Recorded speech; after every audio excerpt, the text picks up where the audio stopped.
is some morning prayer. Now, God, let the words of my mouth and the meditations of my heart be acceptable in your sight. In Jesus' name, amen. If you will please turn with me to the Old Testament book of Esther, chapter 3. Esther, chapter 3. And I'll be reading verses 1 through 6 of Esther, chapter 3. 1 through 6. Esther, chapter 3, verses 1 through 6.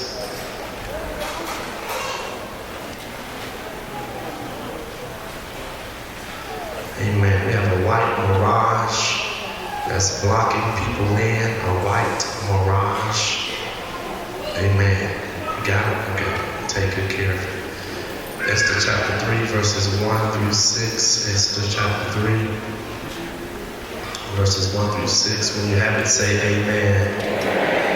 And I'll be reading from the New International Version. It says there, after these events, King Xerxes honored Haman, son of Hammedatha the Agagite, elevating him and giving him a seat of honor higher than that of all the other nobles. All the royal officials at the king's gate knelt down and paid honor to Haman, for the king had commanded this concerning him. But Mordecai would not kneel down or pay him honor. Then the royal officials at the king's gate asked Mordecai, "Why do you disobey the king's command?" Day after day they spoke to him, but he refused to comply. Therefore they told Haman about it to see whether Mordecai's behavior would be tolerated, for he had told them he was a Jew. When Haman saw that Mordecai would not kneel down or pay him honor, he was enraged. Yet having learned who Mordecai's people were, he scorned the idea of killing only Mordecai. Instead, Haman looked for a way to destroy all Mordecai's people, the Jews throughout the whole kingdom of Xerxes. I want to preach this little while with your prayers from the subject, the buck stops here. Look at your neighbor next to you, say, neighbor, the buck stops here. Amen. The buck stops here. My dear friends, in American history, it ought to be duly noted that at the outset of World War II, when our young American soldiers were being dispatched to fight, 17, 18, and 19 years of age, all of them were given a courtesy box of cigarettes. They were given a courtesy box of cigarettes from all the leading tobacco companies of America. The lead tobacco companies of America found it to be an investment because they knew then what we are aware of now, that cigarettes have a small ingredient in them that makes them addictive. As a consequence, they gave the box free because they knew that once our young American soldiers would return home, that they will automatically become consumers. You would know that even now in a recent study, that most teenagers before they have reached the age of 15 have smoked at least one cigarette. After further probing, it is discovered and revealed that most teenagers who are smokers have in fact a smoker who was in their family. And so even from World War II up until this very hour, we find 3 up to 4 generations of habitual and chain smokers because of a small ingredient that the manufacturer knew would find itself as addictive. My dear friends, the enemy, when creating and crafting sin, put in the element and ingredient of sin and addictive nature, because he knew that sin would be passed on to 3rd and 4th generations. I know there are many of you in here this morning who do not believe in generational curses. I find it, however, unfortunate that you don't believe in it when your doctor does. Because whenever you checkup, whenever they find a sickness in your body, the first thing they want to know is, does anyone in your family have it? Now, in dealing with it biologically, how can you deem it erroneous that I can carry something in my body, but I can't carry anything in my spirit? There are many things that we find ourselves habitually doing, not necessarily because we have learned it, but because there is a sin nature that is innate and ingrained that perhaps our grandmothers had or our grandfathers had, and we find ourselves in the third and the fourth generation following and doing the same thing. When we come into our text, you'll notice that we come in contact with a gentleman by the name of Haman. You'll notice that this is the first time that Haman is seen or heard of in sacred scripture. Haman comes out of nowhere and he's given a job. As a matter of fact, he's given a job higher than anyone else in the region. The problem here is just a few chapters earlier, Mordecai had in fact just warned the king of a subversive plot for a coup d'etat to overturn the refinement of the kingdom. But rather than the king rewarding Mordecai, he rewards a stranger to the highest position in all the land. And I want to pause right here because there's somebody in here who scratches your head, pull your hair out, trying to figure out how some people have been elevated, placed, and promoted when they seemingly came out of nowhere. People who don't have your work experience, people who were not as trained as you, how they came out of nowhere and still got the job. But the thing I like about Mordecai is that even though Mordecai did not get the promotion or the raise, he is still faithful to the king. I want you to stay with me for a little while because you'll notice now that while Mordecai is at the gate of the king, that there is an edict that is released that everyone who comes in contact with Haman ought to bow down. Now, I shared with you just a few moments ago that no one has ever seen Haman before. So I'm trying to figure out, why is it that Mordecai refuses to bow down to somebody he's never even seen before? Why does he have beef with somebody he's never exchanged words with? We have to probe even deeper and we'll find some insightful clues in the second clause of verse number 1 of Esther chapter 3.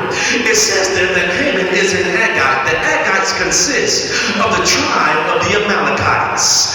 This is where we have a problem. This is the same tribe that in fact attacked the children of God whenever they would enter into their rightful place. They were a wicked people. They were a satanic people. They were an evil people, and they kept on attacking the children of God whenever they would enter into where God would have them to be. The Lord then sends this word to Saul. This is a dangerous people. Kill off all of them. Kill off all of them. If you don't deal with them now, they will give you trouble later. Saul, having compassion and not being obedient to the word of God, doesn't kill them off, but spares their life. And so you'll notice now that because Saul was disobedient to what it is the Lord told him to do, now we find that the great-grandchildren of the enemy have taken the job that Mordecai was supposed to have. This is our first shift in transition. I want you to understand that some of the enemies that you're facing, some of the warfare that you're up against, is fights you should have never had to handle. Had your great-grandparents dealt with the issue, you wouldn't be dealing with it now.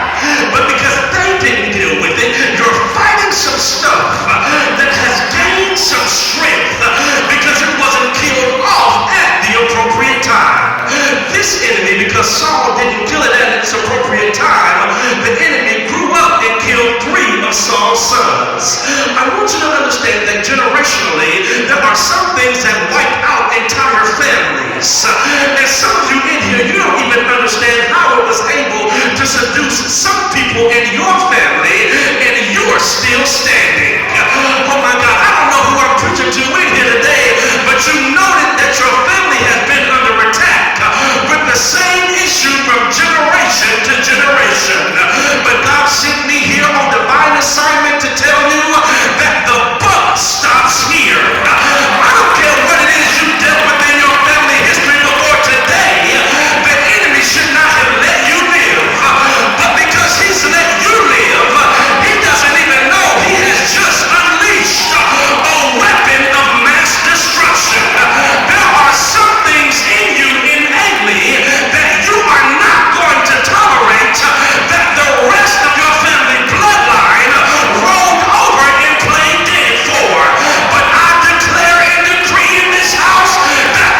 it again. Saul's greatest failure is Esther's greatest challenge. You have to understand now that what you're going to have to deal with, the rest of your family bloodline was not equipped to handle. But there's something so special and distinctive about you that the only thing you share with your family is DNA, molecular structure, enzymes, and blood type. Oh my God, I don't know who I'm preaching to in here now, but have you ever been at a family reunion? You ever been at a holiday cookout? Ever been at a family dinner, scratched your head, looked around the table, and said, how in the world am I related to you? You don't even know how you grew up in the same house. You're trying to figure out why is it that whenever the Lord blesses you, it's always your family hating on you. That when God elevates you, you got to look at the phone and say, can I call them or can they handle it? God said, I had to put you under the divine adoption program because your ways are not their ways and your thoughts are not their thoughts. They can't stand you because they don't understand you. They don't understand why you in church, why you giving God the glory, why you lifting up holy hands. They keep telling you it don't take all of that. They didn't know you had a great grandmama in South Georgia who was praying with no degree, 3 false teeth. Y'all ain't helping me in here. She ain't never been on an airplane, but she was saying, Lord, do something for my family. Hey, hallelujah. You got to understand now that when Mordecai sees Haman and recognizes that he's from the Amalekites, when he sees Haman and recognizes he's from the Amalekites, he says, there ain't no way I'm going to bow down to that joker. He said, my grandfather bowed down, my father bowed down. There ain't no way I'm going to bow down to the thing that's trying to kill my family. Don't look at your neighbor, just elbow him and tell him, I refuse to bow down. Now you got to understand that whenever you refuse to bow down to the enemy's vices and grips, get ready for attack. Y'all don't believe me? Mordecai had some nephews. Let me see if y'all can remember them. Their name was Shadrach. Yes.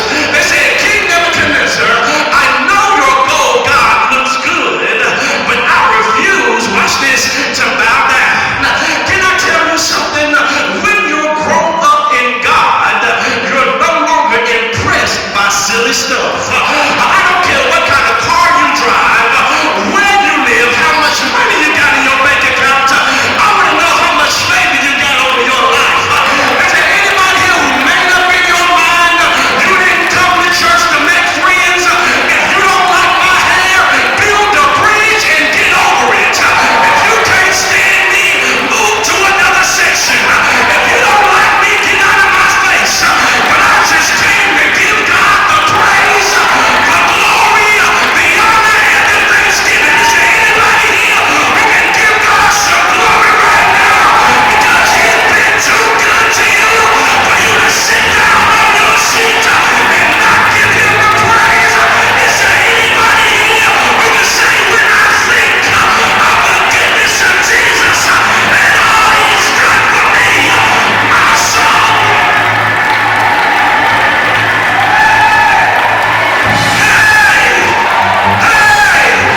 my soul cries out, hallelujah. Hey, hallelujah. Look at your neighbor, say, neighbor, I don't know what you came to do, but I came to give Him the glory. If you need God to do something in your life, I heard a rumor. When praises go up, that's when blessings come down. I came to give Him the praise. Like He alone is worthy.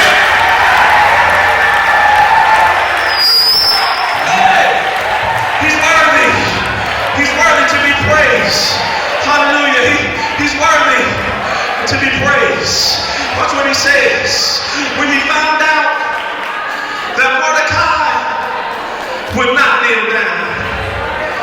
When Haman found out that Mordecai would not bow down to the enemy's plans, to the enemy's bait, to the enemy's trap. When he found out that it wouldn't bow down, watch what Haman says. I don't just want to kill Mordecai.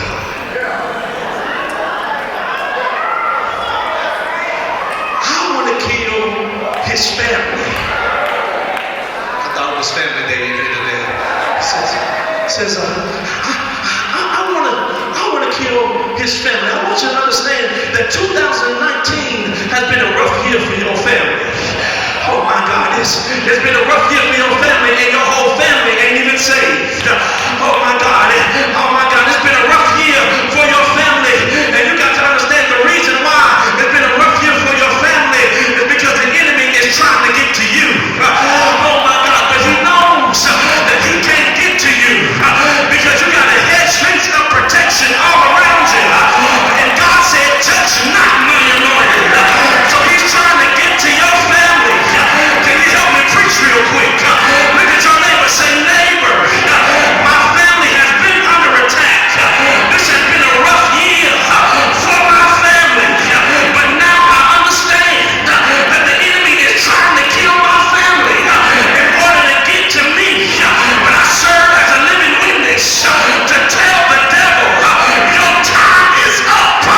You should have killed me in February. You should have got me in March. You should have got me in April.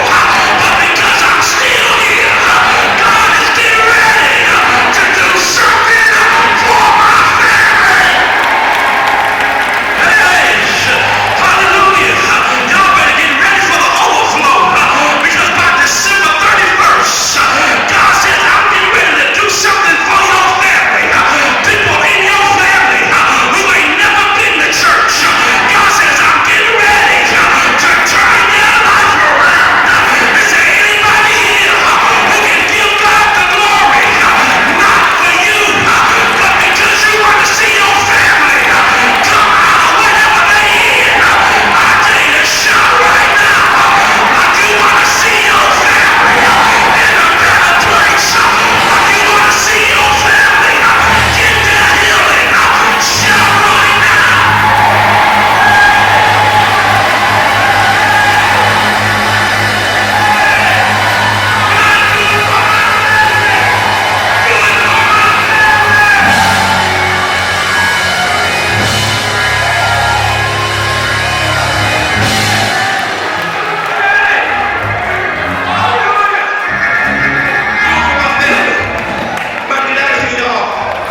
Haman said, I don't want to just kill Mordecai. I want to kill his family. I promise I'm about to get out here after this.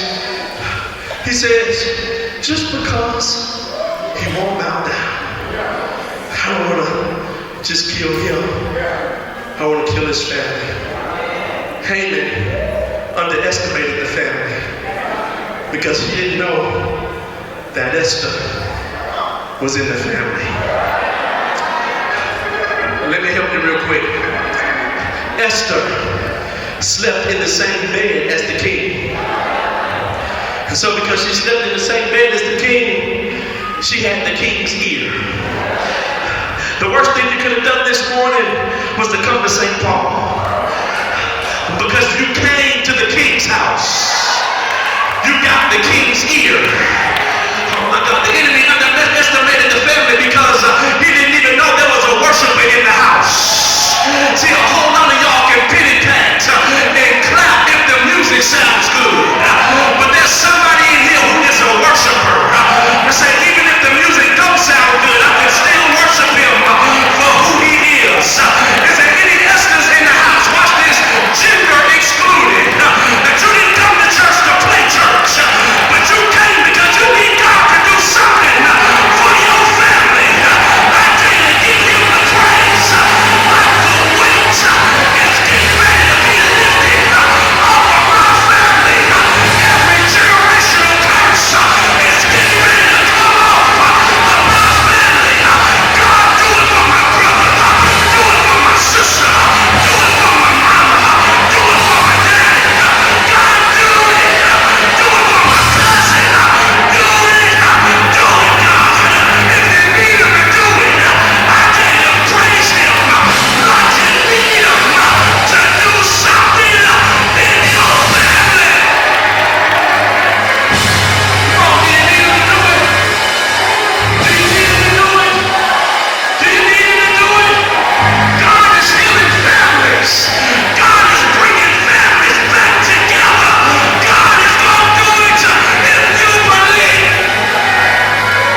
I didn't have three points of hooping and hymn for you today. When I was in college, Pledge Alpha, my line brothers knew that I was in ministry. I wasn't all the way in ministry. They knew I was in ministry. And they said, Kevin, when we go out, whenever we go out, to go to the club, to go party, my frat brother said, you're gonna be the designated driver. Because we understand that you're gonna be responsible for us. You have two jobs. One, as a designated driver, to make sure that everybody who came with you leaves with you. Secondarily, you gotta make sure that they get home safely. Watch this. When you're the designated driver, you can't drink what they drink.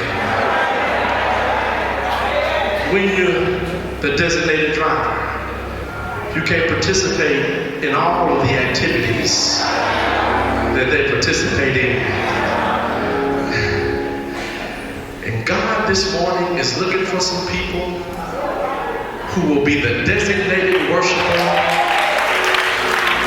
for your entire family.